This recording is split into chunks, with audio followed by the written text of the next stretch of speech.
Bom, tá aí, gente. No dia do mais importante julgamento da história do Brasil e do Supremo Tribunal Federal, todos eles saíram com a mesma manchete de merda e reservaram para o assunto o menos importante dos cantos das suas primeiras páginas. E isso porque o tiro saiu pela culatra. E nenhum deles sequer registrou em suas primeiras páginas a bomba que estava explodindo no prédio ao lado do STF, com as novas revelações do Eduardo Tagliaferro. A imprensa podre, gente, ainda finge que a anistia subiu ao alto aí do termômetro do Congresso, de repente, né, por algum eflúvio vindo do espaço. Mas o fato é que o Congresso em peso, e não só mais os famigerados bolsonaristas, que é de lei ignorar, né, não ignora mais os depoimentos que vêm acontecendo dentro das suas próprias dependências e com registro nos seus próprios anais, que mostram, acima de qualquer dúvida admissível pela decência, a grande trapaça que é de cabo a rabo esse processo da trama golpista. A pá de cal na tática aí de se fingir de cego, surdo e mudo veio com o depoimento que o Eduardo Tagliaferro, membro graduado da equipe especial de falsificação de provas do Alexandre de Moraes, desde a eleição de 2022 em diante, dava no prédio ao lado daquele onde 10 advogados de defesa desfilaram as provas que acabaram, no seu conjunto, não mais por se constituir numa defesa dos acusados, mas sim numa candente denúncia dos acusadores. Por todas as indicações que estão no ar, gente, o espetáculo constrangedor, no qual, nos 2 dias em que o país pôde ter, pela primeira vez, uma visão de conjunto, em sequência do caráter rudimentar da obra de ficção Mambembe do Alexandre de Moraes, sem passar pelo filtro sistemático de censura e de maquiagem da verdade da imprensa podre, mudou o clima político que prevaleceu até aqui. E agora está assim. Ainda falando sobre a articulação do governador de São Paulo, Tarcísio de Freitas, a respeito dessa questão da anistia, olha só, ele se reuniu com o líder do PL na Câmara, o deputado Sóstenes Cavalcante, e o pastor Silas Malafaia em um jantar ontem à noite no Palácio dos Bandeirantes. Informação trazida lá no site da CNN Brasil pelo nosso analista, meu amigo Caio Junqueira. E o principal tema desse encontro foi, portanto, a aprovação do projeto de anistia na Câmara e no Senado ainda neste ano. Segundo essa apuração do Caio Junqueira, que está lá destacada no nosso site, esse grupo avaliou que a anistia deve ser aprovada na Câmara com mais de 300 votos. Essa é a conta que eles fazem. Isso, na visão deles, tornaria inevitável a aprovação no Senado sob comando do presidente Davi Alcolumbre. Ainda mencionado nesse jantar, segundo a apuração do Caio, foram as manifestações previstas para este domingo, dia 7, na Avenida Paulista, em defesa, inclusive, da anistia. Tarcísio firmou um compromisso bem interessante, de convocar outros governadores de direita para a participação do julgamento. Então, olha só o tamanho da virada que a gente tem no jogo por eleições do ano que vem. Uma das preocupações do governador, ainda segundo a apuração do Caio, é com a segurança e a possibilidade de infiltração de adversários políticos. Por isso, ele decidiu reforçar o efetivo da Polícia Militar e garantir a presença da inteligência da corporação durante essa manifestação. Clarissa, em relação à anistia ampla, geral e restrita e que englobe o ex-presidente Jair Bolsonaro, dentro do STF é algo fora de questão. Existe uma leitura de que nesses moldes, né, nesses termos, essa anistia, se for judicializada, o que, enfim, é uma tendência praticamente certa, ela seria derrubada pela Corte, porque se entende que crimes contra a democracia, eles não são anistiáveis, especialmente no que diz respeito a quem articulou tudo isso, né, que são, obviamente, esses réus do primeiro núcleo, do núcleo chamado crucial e que envolve os cabeças, vamos colocar assim, de todo esse planejamento que buscava, de alguma maneira, perpetuar Bolsonaro no no poder, mesmo depois que ele perdeu as eleições, né, em outubro de 2022. Agora, uma proposta mais soft, mais light, como tem sido dito nos bastidores e que tem sido defendida pelo senador Davi Alcolumbre, que disse até que ele próprio apresentaria um texto mais moderado para votar no Congresso, ele não pautaria no Senado, ele não pautaria nesse momento a anistia ampla, geral e restrita. Esse texto mais soft, ele, óbvio, é considerado menos pior na avaliação dos ministros do Supremo. Hoje, em relação a essa proposta mais light, Clarissa, o Supremo se divide. Eu, pelo menos, não consegui, nas conversas que eu tive, ter uma visão clara sobre qual seria a maioria da Corte nesse sentido, né? Então, essas discussões começaram a acontecer, os ministros têm discutido muito a esse respeito. A avaliação é de que a anistia ampla e para os líderes da organização fora de cogitação, não passaria na Corte, mas que para os envolvidos no 8 de janeiro, para as pessoas que de fato invadiram e depredaram as sedes dos três poderes, como a gente está vendo nas imagens aí na tela, poderia ser uma alternativa um pouco mais viável, mas ainda assim é uma alternativa que é vista com muita reserva. Entra justamente em Davi Alcolumbre. Ele se torna alguém em que o governo se fia para que não haja avanço sobre o Congresso Nacional como um todo em relação a essa anistia mais ampla. Hoje, articuladoras do governo já reconhecem que tem chance disso passar na Câmara. Já olham para o Senado e para o papel de Davi Alcolumbre, porque vem em Alcolumbre essa alternativa para tentar frear esse avanço. O que eles dizem é o seguinte: pode até passar na Câmara, mas aqui no Senado não passa porque tem Davi Alcolumbre, e o que Davi Alcolumbre tem sinalizado reflete a vontade da maioria da casa. Então, aqui no Senado, os governistas acreditam que não passaria. Foi de um penoso constrangimento, né, ver a guarda pessoal do Alexandre de Moraes ouvir calada a denúncia de cada trecho da falcatrua que todos eles assinaram embaixo, sem esboçar um único argumento contrário às provas que foram apresentadas, né? Provas de que nem para ser só trama, porque golpe, nem eles ousavam dizer que houve, né, serve essa palhaçada aí.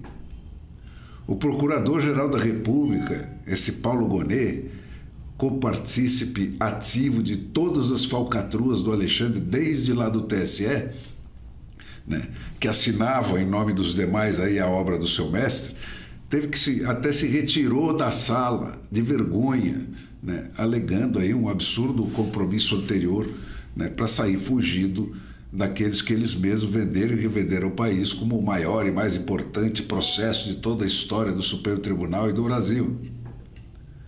O Senado, a propósito, gente, tem que considerar seriamente recusar a recondução dessa figura sinistramente subserviente aí, né, para o posto mais alto da promotoria do país, né? Reconfirmar o Gonet será endossar todo esse modo trapaceiro de agir que acabou resultando na morte por asfixia do sistema republicano de três poderes, com cada macaco no seu galho, uns fiscalizando e moderando a ação dos outros aqui no Brasil. Em resumo, gente, a lista dos líderes da oposição já contam com 300 votos a favor da anistia, ou mais até. Os próprios ministros do Supremo, sentindo aí o bafo na nuca, já consideram discutir a anistia desde que ela exclua o Bolsonaro e os demais réus aí que estão em julgamento. E essa já é a recomendação que faz para os membros aí do Pretório Excelso, né, o Davi Alcolumbre, numa referência ao que, por enquanto, ele ainda promete tentar conseguir entregar. Quer dizer, foi uma reviravolta, está tendo uma reviravolta fulminante, gente, considerando que até ontem anistia era uma palavra que eles não admitiam nem que fosse pronunciada, né? Com a extrema esquerda, representada ali pelo trêfego namoradinho da Gleisi Hoffmann, pedindo a quem ousasse pronunciar essa palavra, né, ainda que fosse o governador eleito de São Paulo, né, que fosse dado o mesmo tratamento penal que a ditadura já dá hoje para quem pronuncia a palavra urna dependendo do adjetivo que é colocado ao lado dela. É verdade, gente, que não existe mais Constituição, mas pela Constituição, anistia é questão do Congresso e não do Judiciário. O Merval Pereira, do Globo, em Suspeito, né, por exemplo, já acha difícil o Congresso discordar de uma anistia ampla, geral e irrestrita. Ele lembra que foi assim que aconteceu no regime militar. A anistia começou excluindo os que tinham cometido crimes de sangue, cujos sobreviventes são aí o núcleo duro dos que hoje gritam sem anistia, né? Mas acabou sendo ampla, geral e irrestrita. Agora, repor o Bolsonaro na eleição é outra batalha, né? É também referido aí para o Merval. A anistia não atinge decisões do TSE do ponto de vista técnico, né? Se é que dá para considerar qualquer ponto de vista técnico ilegal hoje. A Constituição só manda estabelecer inelegibilidades, né, para proteger a probidade administrativa, a moralidade e a normalidade das eleições, pelo que corre por conta da lei da ficha limpa, que foi revogada de facto, né, na descondenação do Lula e do resto da Lava Jato inteira, ou então para excluir de eleições por 8 anos quem comete abuso de poder político, econômico ou uso indevido dos meios de comunicação, né? Segundo a lei eleitoral, que é um texto vago o suficiente para poder incluir ou excluir quem o juiz da hora quiser, né? Como costumam ser os textos legais aqui desse nosso canto do mundo. E se o Supremo Tribunal já admite, e está combinado com o Alcolumbre, uma anistia com 2 andares, né? Bolsonaro e réus da trama fora e o resto do pessoal do 8 de janeiro dentro, né? É porque está claro para ele que a anistia ampla, geral e restrita pode bem passar sim, né? Se eles estão aceitando aquela, é porque eles estão com medo da outra. Estão querendo negociar para baixo. Isso quer dizer, gente, no fundo, que eles já entenderam que essa é a melhor maneira de pôr uma pedra em cima dessa grande trapaça aí, sem que isso custe mortos e feridos nas suas próprias fileiras. É isso que está no subtexto. Cara, o que vai decidir essa parada é o tamanho da manifestação de 7 de setembro e das próximas. E o comportamento da imprensa. O 7 de setembro, gente, tem que ser indiscutivelmente esmagador. Ponto. Disso depende a sobrevivência da democracia no Brasil. E se alguém ainda tinha dúvida sobre o que o Mike Pence revelou, essa dúvida acabou com o que o Eduardo Talhaferro tem mostrado heroicamente aí para o Brasil. A história que um está contando é a continuação da história que o outro contou. As provas exibidas pelo Talhaferro corroboram ponto por ponto o que o Mike Pence descreveu. Gente, o que o Brasil está enfrentando é um esquema criminoso que só se sustenta mergulhando cada vez mais fundo no crime. Não pode haver ilusão quanto a isso. E nesse momento, o país namora pela primeira vez a sério a ideia de se salvar. Cara, não se trata de gostar ou não gostar do Bolsonaro. A questão nunca foi essa, aliás. É de gostar ou não gostar da sua liberdade. De gostar ou não de uma vida minimamente digna com limites estabelecidos por sólidos direitos para os seus filhos e para os filhos dos seus filhos. É de gostar ou não da nossa cultura e da dos nossos antepassados. É de gostar ou não de nós virarmos todos uma China. A imprensa tradicional inteira, gente, tem funcionado como a força armada do golpe do Supremo Tribunal Federal. Mas começa a haver exceções. A imprensa é o freio dos processos doentios que acometem as nações democráticas. a grande trapaça vai cessar como se nunca tivesse existido, se e quando a imprensa gritar que basta. Ontem, o Eduardo Oineg, apresentador dos jornais da TV Bandeirantes, foi o primeiro a romper a censura e tratar as denúncias do Talhaferro como qualquer manual de jornalismo manda que ela seja tratada. Chapô, Oineg. Eu sei que é preciso coragem para fazer isso, mesmo tardiamente, ainda estando dentro de redações.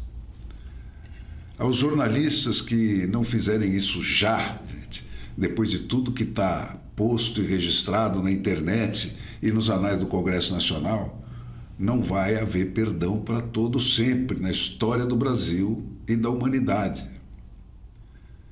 Aqueles que a essa altura ainda acreditam no sonho socialista, paciência, né? Tudo que eu posso lhes conceder é o perdão do Lobão, né? O músico, não o político.